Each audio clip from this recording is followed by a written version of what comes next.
This is Mr. Eugene, and today we're conducting another thought experiment, one that's going to make a lot of people uncomfortable, but needs to happen anyway. Because there's an injustice happening in family courts across this country that's so normalized, so accepted, so woven into the system that most people don't even see it as injustice anymore. They just see it as how things work. We're going to flip it. We're going to take the exact family court system that exists right now and reverse the genders. We're going to ask a simple question. What if men had access to the family court system women currently have? What if fathers got the default advantages mothers receive? What if women faced what men face when marriages end and children are involved? Not to attack mothers, not to diminish the real work of parenting, but to hold up a mirror and ask honestly, if we wouldn't accept this happening to women, why do we accept it happening to men? Stay with me. This goes deeper than most people realize. The current reality, what actually happens to fathers before we flip anything, let me establish what currently happens in family court. Because if you haven't experienced it personally, you probably don't understand how systematically biased the system actually is. A man and woman divorce. They have 2 children together. Both parents worked during the marriage. Both were present and involved with the kids. Both are capable, loving parents. The marriage failed, but neither parent is unfit or abusive. This is the standard situation, not the extreme cases. The normal, everyday divorce with kids involved. Here's what happens to that father in family court. The default assumption, the mother gets primary custody in approximately 80% of cases. Not because she's proven to be the better parent, not because he's proven to be inadequate, but because the default assumption, the starting point, the baseline expectation is that children belong primarily with their mother. The father gets every other weekend, maybe a weeknight dinner. If he's lucky, he splits holidays. He goes from seeing his children every single day to seeing them 4 days a month. From tucking them in every night to tucking them in 8 nights a month. From being an everyday father to being a visitor in his children's lives. And this isn't presented as a problem. This is presented as normal, as fair, as what's best for the children. The burden of proof is entirely on him. If he wants equal custody, 50/50th time with the children he helped create and has been raising since birth, he has to fight for it. He has to prove why he deserves it. He has to demonstrate that he's capable. He has to show evidence. He has to convince a judge that he should be allowed equal access to his own children. She doesn't have to prove anything. Her custody is assumed. His custody is questioned. The financial reality on top of losing daily access to his children, he now pays child support, often substantial child support. This money goes to her with essentially no accountability for how it's spent. She's not required to show receipts. She's not required to demonstrate the money is being used for the children. She just receives it every month, for years, sometimes for decades. Meanwhile, he's also often paying alimony, supporting her lifestyle, funding her life, while she has primary custody of his children and he's reduced to weekend visits. He's paying for a family structure he no longer has access to. He's funding a household where his children live, but he doesn't.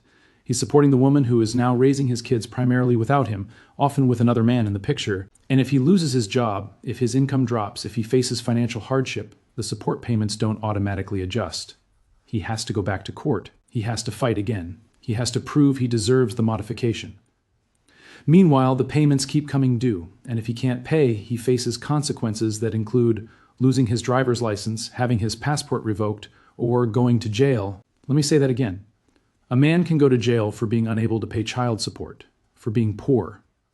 While the mother who receives that support has zero accountability for how it's spent, the flip. What if this system ran the other direction? Now let me flip this entire system. Let me describe what would happen if men had the advantages women currently have in family court. The default father custody. Imagine that when parents divorce, fathers get primary custody 80% of the time, automatically, by default. Not because they proved they're better parents, just because they're fathers. Imagine mothers going from seeing their children every day to seeing them every other weekend, from being the person who knows every detail of their children's lives to being the person who gets updates and photos. Imagine mothers fighting in court just to get 50/50th custody, having to prove they're fit parents, having to demonstrate they deserve equal time with children they carried for 9 months and birthed and nursed and raised. Imagine the custody evaluator asking her, "Well, you work full-time, correct? So who will watch the children while you're working? Do you have a support system? Can you handle the logistics of school and activities and doctor's appointments?" Questions that assume she needs to prove her capability. Questions that would never be asked with that tone if the genders were reversed, Because when mothers have custody, we assume they can handle it. When fathers want custody, we question whether they can. Think about that for 30 seconds. Really think about it. Mothers by default reduced to weekend visitors. Fathers by default getting the children. Courts assuming children belong primarily with their fathers. The outcry would be immediate and deafening. There would be legal challenges reaching the Supreme Court within months. There would be marches. There would be emergency legislative sessions. Every major media outlet would treat this as a civil rights crisis, and they would be absolutely right to respond that way, because it would be a crisis. It is a crisis right now. It's just happening to fathers. So nobody treats it as a crisis. They treat it as normal. The financial flip, now imagine that mothers pay child support to fathers who have primary custody. Imagine her income being calculated and a substantial portion garnished every month, sent to him, with zero accountability for how he spends it. Imagine her asking, "Can I see receipts showing this money is actually being spent on the children?"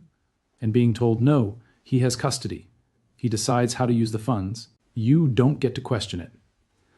Imagine her losing her job and the payments still being due. Imagine her going back to court to request a modification and being told, "Should have thought about that before you had children. Your obligations don't change just because your circumstances changed." Imagine her facing jail time for being unable to pay, for being poor, for experiencing economic hardship she didn't create and couldn't prevent. If this was happening to mothers, the system would be dismantled overnight. There would be zero tolerance for a structure that separates mothers from their children by default and then charges them for the separation. But it's happening to fathers, and it's been happening for decades, and it's treated as unremarkable. The justifications, how the system defends itself when you point out this bias, when you name it clearly, the system has ready-made justifications. Let me address them. Justification 1. Mothers are natural caregivers. This is the argument that mothers have some innate biological superiority in parenting that fathers simply don't possess, that children need their mothers in ways they don't need their fathers, that mother-child bonds are deeper, more essential, more sacred than father-child bonds. This is gender essentialism. It's biological determinism. It's exactly the kind of argument that we reject in every other context. When someone says women are naturally better at caregiving so they should stay home with kids instead of having careers, we call that sexist. When someone says men are naturally better at leadership so they should run companies instead of women, we call that discriminatory. But when the family court system says mothers are naturally better at primary parenting so they should have the children, we call that protecting children's best interests. It's the same logic. It's only acceptable when it advantages women and disadvantages men. And here's the thing. Even if there were some truth to biological differences in parenting instincts, which is debatable, that wouldn't justify a system that assumes 80% of fathers are less capable than 80% of mothers. That's not recognizing difference. That's systemic discrimination. Justification 2. Mothers do more of the child care during marriage. This argument says that because mothers often do more hands-on parenting during the marriage, they should get primary custody after divorce. Let me point out the logical problems with this.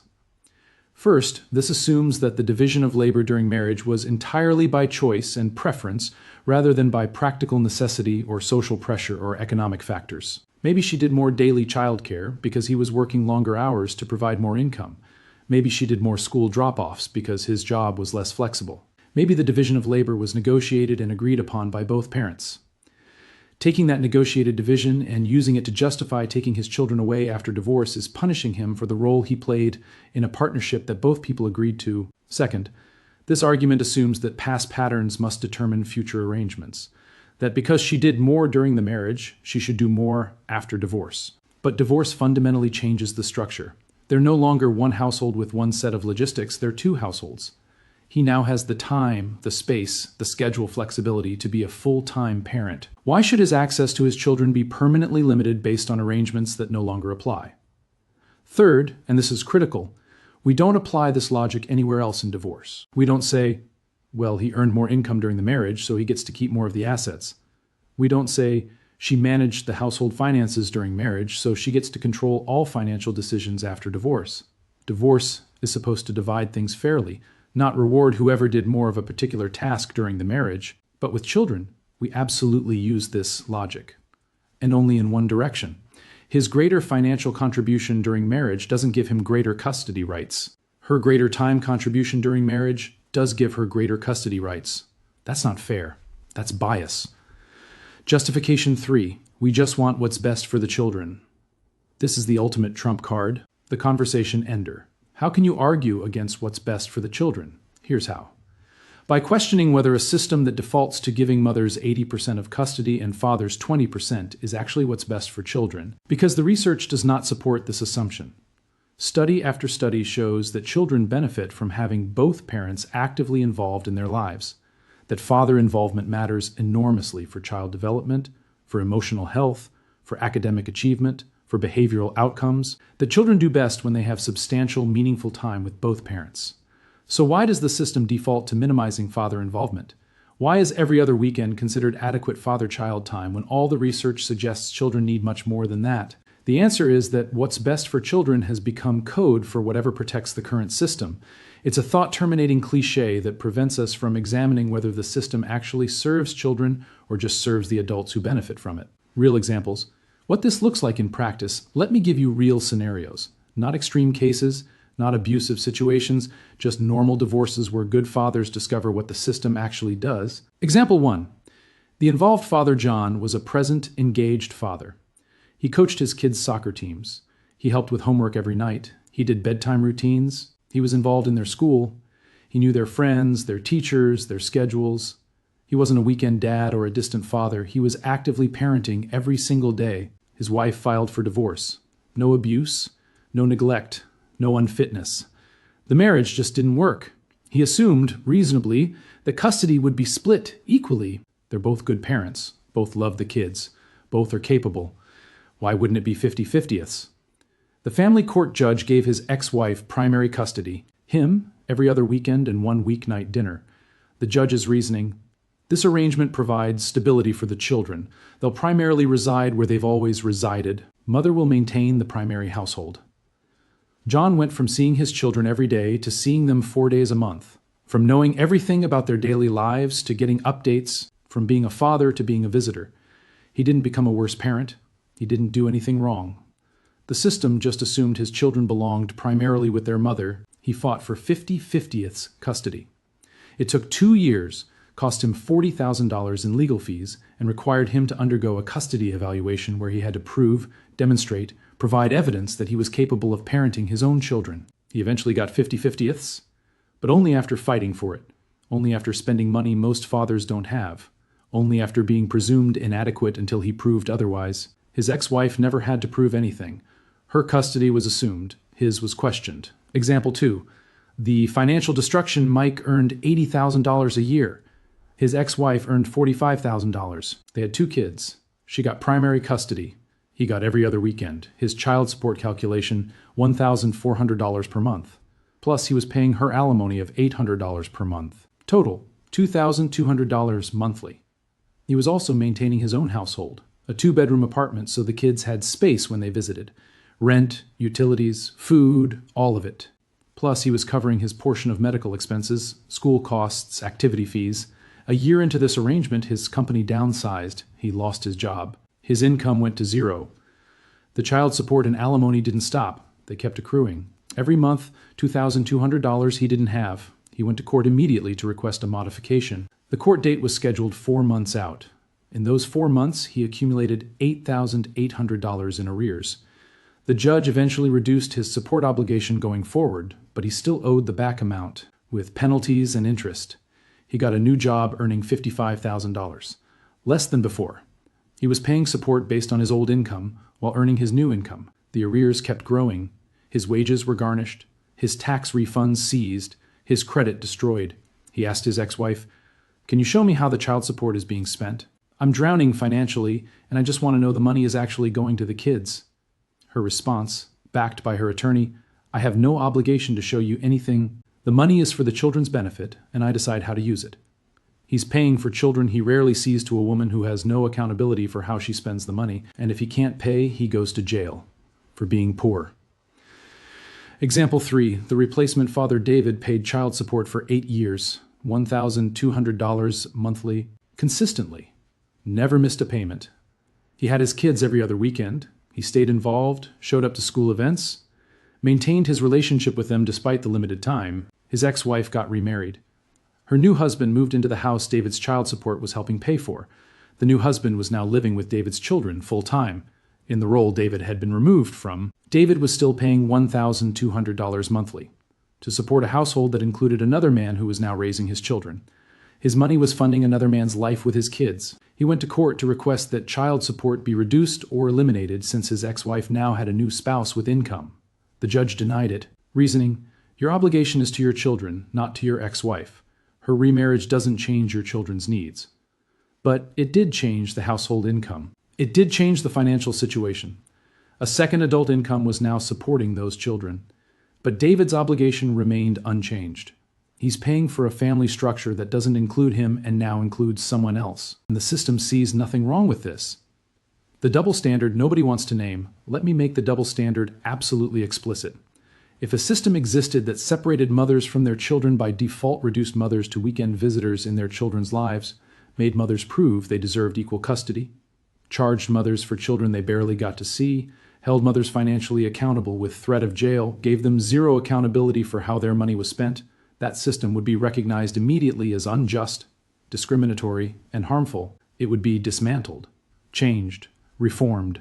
There would be zero tolerance for it. But that system exists right now. It just targets fathers instead of mothers, so it's not treated as a crisis. It's treated as normal. The bias is so embedded, so normalized, so accepted that pointing it out gets you labeled as bitter, angry, anti-woman, or a bad father, because good fathers apparently accept being separated from their children without complaint. This isn't about mothers versus fathers. This is about a system that treats parents differently based purely on gender, that assumes mothers are more important to children than fathers are, that values father-child relationships as secondary to mother-child relationships. And children pay the price, because children need both parents.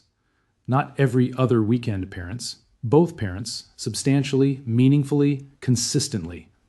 What needs to change the change required is simple to state and difficult to implement because it challenges decades of assumptions. Change 1, presumption of equal custody. The default, the starting point, the baseline assumption should be 50/50 custody. Equal time with both parents, not every other weekend for one parent, equal.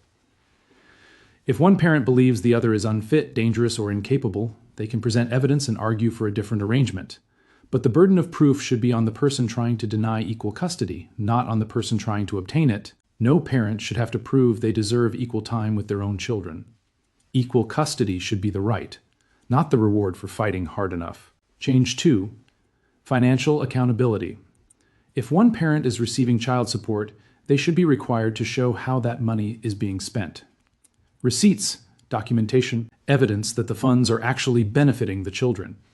We require accountability in every other area of finance. We require it for business expenses, for charitable donations, for government spending. We can require it for child support.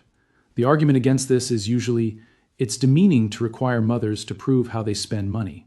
But it's not demeaning, it's accountability. And if the money is truly being spent on the children, documentation should be easy to provide. Change 3, modification responsiveness. When a parent's financial situation changes significantly, support modifications should happen quickly, not 4 months later after thousands of dollars in arrears have accumulated. Immediately. The parent who lost income shouldn't be accumulating debt they can't pay while waiting for the system to acknowledge their changed circumstances. The system should be responsive to reality, not punitive toward hardship. Change 4, eliminate jail for non-payment. We don't jail people for being poor in any other context. Debtors' prisons are supposed to be illegal, but we jail fathers for being unable to pay child support. If a parent genuinely cannot pay, jailing them doesn't help their children. It doesn't create income. It doesn't benefit anyone. It's pure punishment for poverty.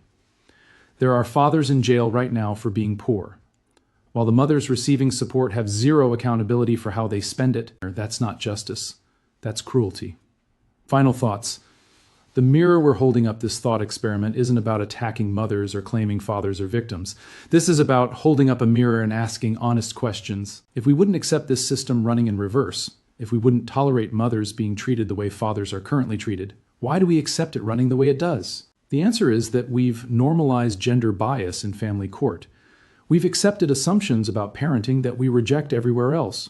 We've built a system that treats one parent as essential and the other as optional, and good fathers are being destroyed by it, financially ruined, emotionally devastated, separated from children they love, reduced to visitors, treated as wallets, and told they should be grateful for the every other weekend access they're given. Meanwhile, children are growing up without their fathers in their daily lives, not because their fathers are absent or unwilling, but because a system decided that fathers are less important than mothers. That's the reality.